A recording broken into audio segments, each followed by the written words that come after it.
But 56-year-old Jennifer Morant was also vulnerable. She had chronic pain, anxiety and depression. 4 years ago, she took her own life, but not alone. Her husband, Graham Morant, counselled and aided her suicide at their Oxenford home. It was very, very sad that she had to think like this and that she was forced to think like this. Today, the judge ruled her husband's motive was money. Jennifer had 3 separate life insurance policies worth $1.4 million. The last 2 were taken out the year before she died. You convinced Mrs. Morant that she should kill herself.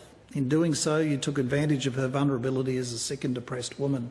But before her death, she confided in her sister and friend, telling them her born-again Christian husband drove her past the property he planned to buy when she died. He wanted to build a religious commune. I only tried to help Jenny. Jenny came to me and I really did try to help Jenny.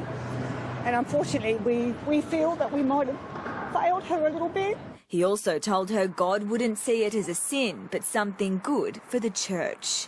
This is the first recorded case of counselling suicide in the country. Morant's sentence will set a national precedent. This was a particularly complex case involving, as you say, no precedent. And I think it demonstrates to people how difficult and complex the sentencing task is. But Jenny's family hopes it's a precedent that isn't needed.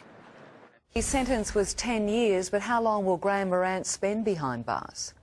Sharon, he'll be eligible for parole in 2023 after serving 50% of his sentence, so he could be free in 5 years. As for the life insurance money, normally it would go back to his wife's estate, so exactly where it will end up could be another matter for the courts.